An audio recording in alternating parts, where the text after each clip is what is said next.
بیان نمبر 6 رخصت ماہ رمضان۔ حمد باری تعالیٰ، سب خوبیاں اللہ تعالیٰ کے لیے ہیں جس کی معرفت بلند و بالا ہے۔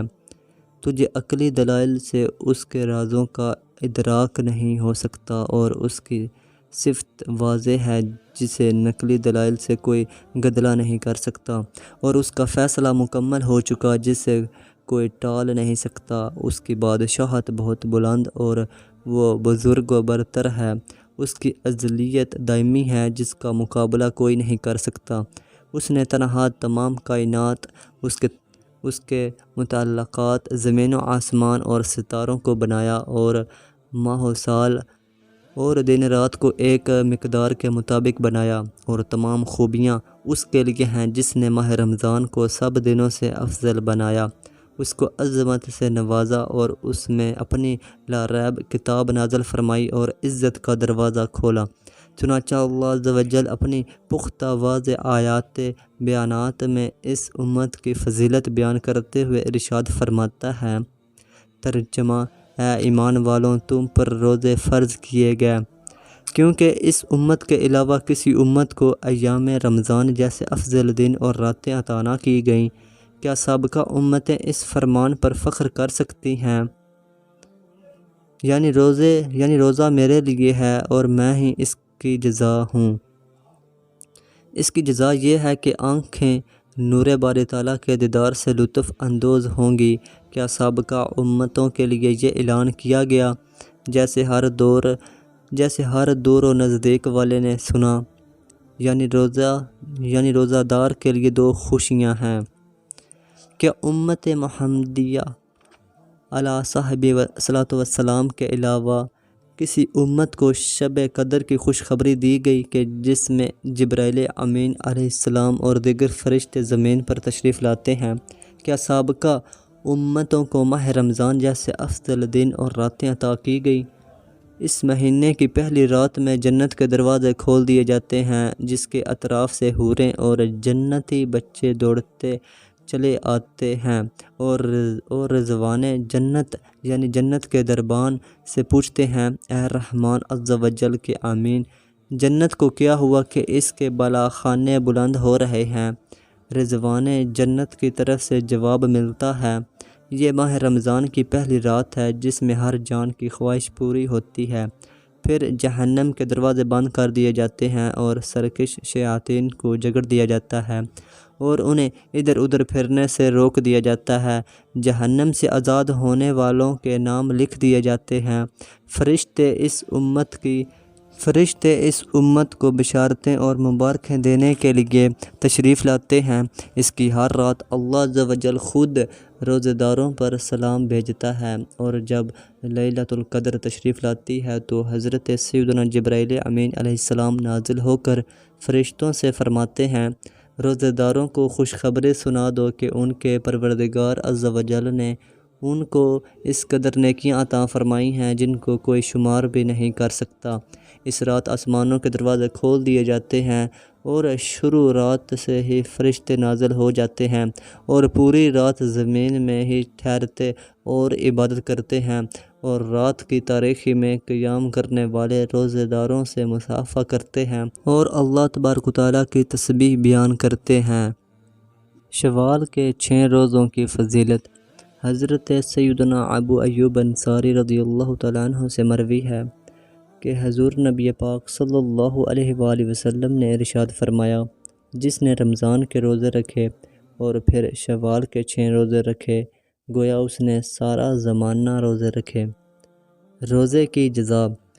حضرت سیدنا ابو ہریرہ رضی اللہ تعالیٰ عنہ سے مروی ہے کہ سرکار مدینہ صلی اللہ تعالیٰ علیہ وآلہ وسلم نے ارشاد فرمایا، اللہ عز و جل ارشاد فرماتا ہے، ابن آدم کا ہر عمل اسی کے لیے ہے سوائے روزے کے، کیونکہ یہ میرے لیے ہے اور اس کی جزا بھی میں ہی دوں گا۔ اے نافرمانیوں سے رب عز و جل کا مقابلہ کرنے والے اور نگہبان سے شرم و حیا نہ کرنے والے، بے شک ماہ رمضان کی جدائی قریب آ چکی ہے اور تو ابھی تک اپنے رب عز و جل سے صلح کرنے میں کامیاب نہ ہوا۔ قبولیت کی ہوا چل چکی ہے اور عرفان الہی عز و جل کی مہک محسوس ہو رہی ہے۔ کیا تو نے ماہ رمضان کی شان میں رحمان عز و جل کا یہ فرمان نہیں سنا؟ روزہ میرے لیے ہے اور میں ہی اس کی جزا ہوں۔ مرنے کے بعد نیک اعمال مدد کرتے ہیں۔ منقول ہے کہ ایک شخص کو نزاع کے عالم میں شیاطین نے گھیر لیا تو ذکر الہی عز و جل نے اسے بچا لیا۔ جب انتقال ہوا اور قبر میں عذاب نازل ہوا تو وضو نے اسے عذاب سے بچا لیا، اور جب عذاب کے فرشتے آئے تو نماز نے بچا لیا، اور جب پیاس سے تڑپنے لگا تو ماہ رمضان کے روزے نے آ کر اس کو سیراب کر دیا۔ پیارے پیارے اسلامی بھائیوں، دنیا و آخرت میں ماہ رمضان کی برکات اور اس کے نفع کی طرف متوجہ ہو جاؤ۔ دنیاوی برکت و نفع یہ ہے کہ یہ تمہیں عذاب اور جہنم کا موجب بننے والی خواہشات سے بچاتا ہے، اور اخروی برکت و نفع یہ ہے کہ تم مالک عز و جل کی بارگاہ سے معافی اور رضا کی خیرات پانے میں کامیاب ہو جاؤ گے۔ روزے کا ثواب دیدار الہی عز و جل ہے۔ حضرت سیدنا ابو سلیمان دارانی رحمۃ اللہ تعالیٰ علیہ نے ایک مرتبہ گرمیوں میں روزہ رکھا، پھر سو گیا۔ خواب میں ایک شخص کو دیکھا جو یہ کہہ رہا تھا، اے ابو سلیمان دارانی رحمۃ اللہ تعالیٰ علیہ، کیا آپ آج کے روزے کا ثواب 1000 دینار کے عوض بیچتے ہیں؟ آپ رحمۃ اللہ تعالیٰ علیہ نے جواباً فرمایا، میرے رب عز و جل کی عزت کی قسم میں نہیں بیچتا۔ پھر پوچھا گیا، کس چیز کے عوض بیچیں گے؟ آپ رحمۃ اللہ تعالیٰ علیہ نے ارشاد فرمایا، میں یہ ثواب دنیا و مافیہ یعنی دنیا اور جو کچھ اس میں ہے کے بدلے میں بھی نہیں بیچتا، البتہ اپنے مولا عز و جل کے دیدار کے عوض بیچ دوں گا۔ آپ رحمۃ اللہ تعالیٰ علیہ سے کہا گیا، پھر روزہ رکھیں، انشاءاللہ تعالیٰ عز و جل عن قریب آپ اپنے رب عز و جل کا دیدار کریں گے۔ اللہ عز و جل نے آسمانی کتابوں میں ارشاد فرمایا، اے میرے بندے، میری ملاقات کے لیے تیار ہو جا، عن قریب تو مجھ سے ملے گا اور میری بندگی بجا لا، کیونکہ میں ہی تیرا مالک ہوں۔ وہ شخص مجھے کس آنکھ سے دیکھے گا جس نے میری نافرمانی کی، یا وہ شخص کس منہ سے ملے گا جو میری عظمت شان کو بھول چکا ہے؟ وہ بندہ خسارے میں ہے جسے میں اپنے دیدار سے محروم کر دوں گا۔ جب سچائی کے پیکر میرے قریب ہوں گے اور بدبخت میری بارگاہ سے دھتکار دیے جائیں گے، پھر میں حجاب اٹھا کر ان پرہیزگاروں پر تجلی فرماؤں گا جو مجھے محبوب رکھتے ہیں۔ اے میرے بندے، میرے دروازے پر کھڑا ہو جا کہ میں کریم ہوں، اور میری پناہ مانگ کہ میرا راستہ ہی سیدھا ہے۔ پیارے اسلامی بھائیوں، رمضان شریف کا یہ مبارک مہینہ اب تم سے لوٹنا چاہتا ہے اور کوچ کا ارادہ کیے ہوئے ہے۔ یہ اللہ عز و جل کی بارگاہ میں تمہارے حق میں یا تمہارے خلاف ان اعمال کی گواہی دے گا جو تم نے کیے یا چھوڑ دیے۔ اگر اس مہینے سے تمہارے دل آباد ہو گئے اور گناہوں کے اثرات ختم ہو گئے تو یہ تمہارا کتنا اچھا مہمان ہے۔ تو کیا تم نے اس کا حق ضائع کر دیا یا اس کی ایسی عزت کی جو تم پر واجب تھی؟ شاید توبہ کرنے والے کو یہ سال دوبارہ نہ ملے، اور اگر موت نے غافل کو مہلت نہ دی تو وہ اس وقت نادم ہوگا جب ندامت کوئی فائدہ نہ دے گی، اور جب قیامت کے دن اس کے قدم ڈگمگا جائیں گے تو اپنے گناہوں پر افسوس کرے گا۔ یقیناً مقدر کا سکندر ہے وہ شخص جس نے بقیہ زندگی کو غنیمت جان کر نیکیوں میں جلدی کی، اور بدبخت ہے وہ شخص جس نے اپنی زندگی غفلت میں گزار دی۔ اس شخص کو بھلائی کیوں کرنا ملے گی جو لیلۃ القدر میں قیام کرتا ہے؟ کیا یہ قبولیت کی رات نہیں؟ پس اے غافل، تو کیوں غفلت میں ہے؟ کیا یہ قدر کی رات نہیں؟ تو کب تک نیند میں پڑا رہے گا؟ تائبین کے لیے بخشش کی نوید۔ ایک بزرگ رحمۃ اللہ تعالیٰ علیہ فرماتے ہیں کہ ماہ رمضان کے آخری جمعہ حضرت منصور بن عمار واعظ رحمۃ اللہ تعالیٰ علیہ کی محفل میں حاضر ہوا۔ آپ رحمۃ اللہ تعالیٰ علیہ نے اس کے روزوں کی فضیلت، راتوں کی عبادت اور مخلصین کے لیے جو اجر تیار کیا گیا ہے، اس کے متعلق بیان فرمایا تو ایسے لگ رہا تھا گویا آپ رحمۃ اللہ تعالیٰ علیہ کے بیان کے اثر سے ٹھوس پتھر سے آگ ظاہر ہو رہی ہے۔ بلا شبہ اللہ عز و جل کی قسم ایسا ہو سکتا ہے کیونکہ ارشاد باری تعالیٰ ہے۔ ترجمہ: اور پتھروں میں تو کچھ وہ ہیں جن سے ندیاں بہہ نکلتی ہیں، لیکن آپ رحمۃ اللہ تعالیٰ علیہ کی محفل میں نہ کسی نے حرکت کی، نہ ہی کسی نے اپنے گناہوں کی شکایت کی۔ جب آپ رحمۃ اللہ تعالیٰ علیہ نے محفل کی خاموشی کو ملاحظہ فرمایا تو ارشاد فرمایا: اے لوگوں، کیا اپنے عیوب سے آگاہ ہو کر کوئی بھی رونے والا نہیں؟ کیا یہ مہینہ توبہ بخشش کا نہیں؟ کیا یہ مہینہ عفو اور رضا کا سرچشمہ نہیں؟ کیا اس میں جنت کے دروازے نہیں کھولے جاتے؟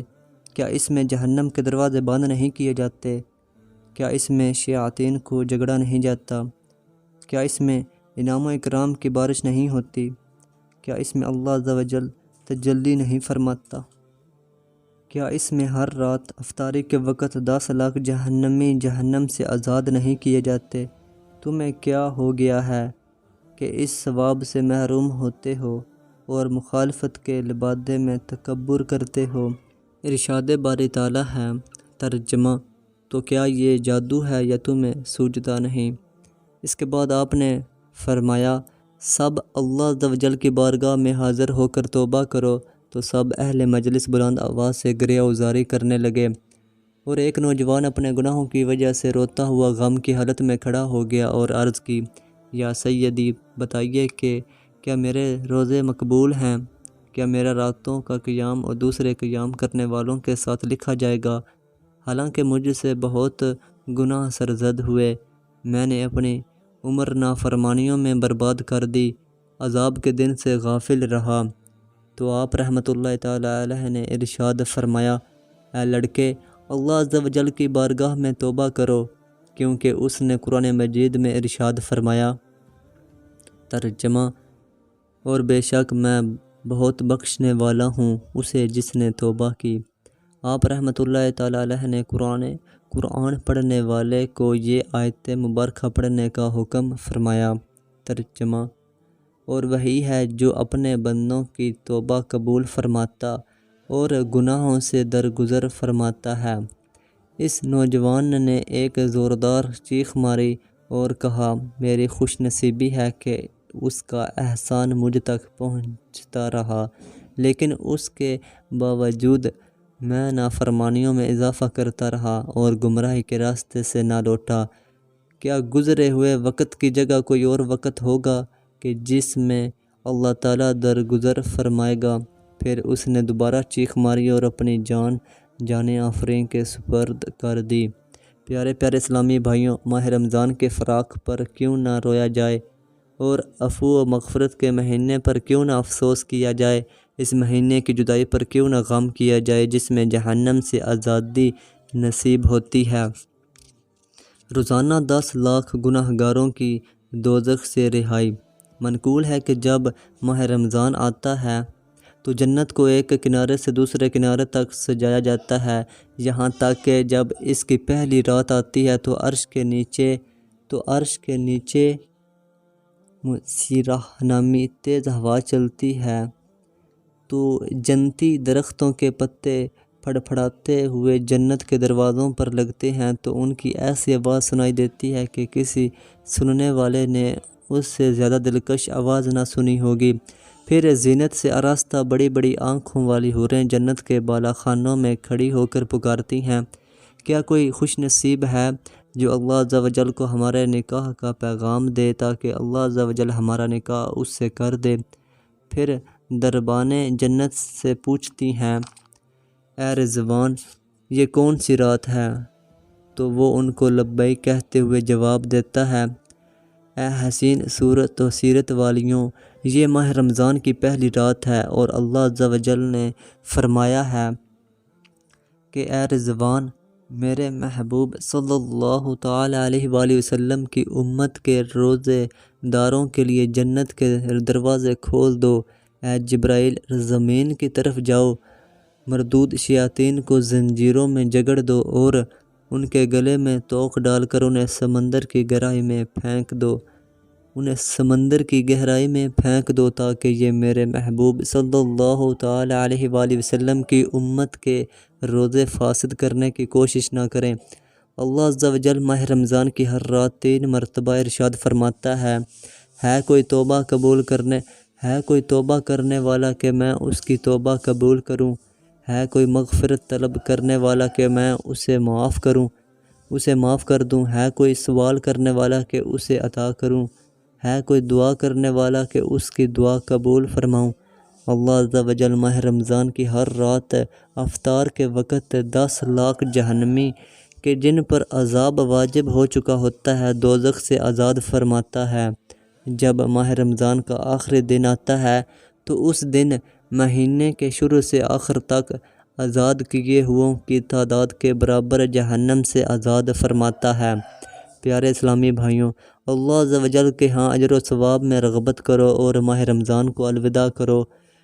رحمت کا دروازہ بند ہونے سے پہلے ہی اعمال صالح بجا لانے میں جلدی کرو۔ یہ ماہ رمضان ہے، اب اس کی رخصتی کا وقت آ چکا ہے۔ اس کا قیام رات کو آنے والے مہمان جیسا ہے یا اس محبوب جیسا ہے جو تھوڑی دیر قیام کر کے جدا ہونے والا ہو۔ بس اس مہینے عمل صالح کی کثرت کرو، آخرت کا توشہ تیار کر لو، افسوس اور گریہ گزاری کرتے ہوئے اسے الوداع کرو۔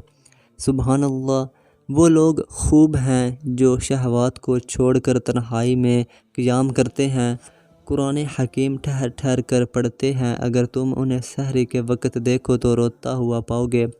بار بار قرآن پڑھتے ہیں، سریلی آواز میں قرآن پاک کی تلاوت کر کے کانوں کو راحت و سکون پہنچاتے ہیں۔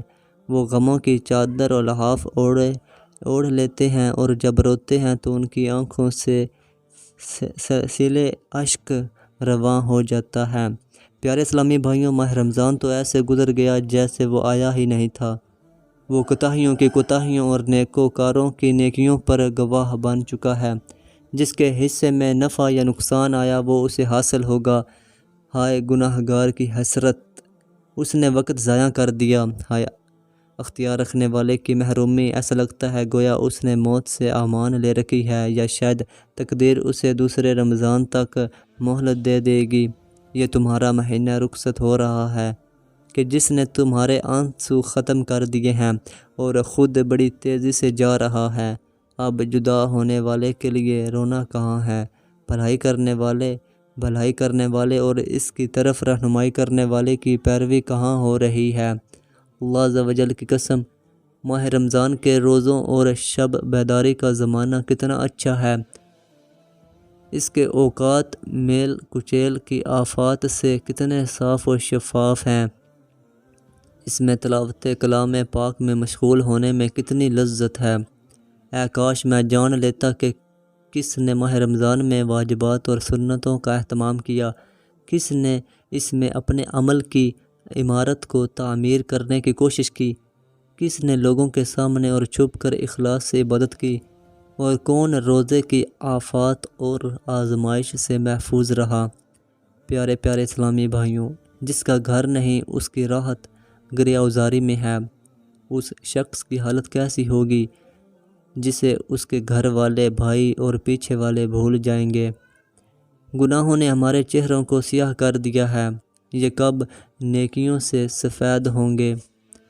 اب وقت ہے کہ اللہ عز و جل کی بارگاہ میں گریہ گزاری کی کثرت کر لو اور بلند آواز سے اس طرح دعا کرو، یا الہی عز و جل ہمیں اپنے نبی کریم رؤوف الرحیم صلی اللہ تعالی علیہ وآلہ وسلم کی شفاعت سے محروم نہ کر، اور تقوی کو ہمارے لیے سب سے زیادہ نفع بخش سامان بنا دے، اور اس ماہ غفران میں ہمیں گناہ گاروں میں شمار نہ کر، اور اے ارحم الراحمین بروز قیامت ہمیں خوف سے امن عطا فرما۔ آمین۔ اللہم صلی علی سیدنا و مولانا محمد وعلی آلہ وصحبہ وبارک وسلم۔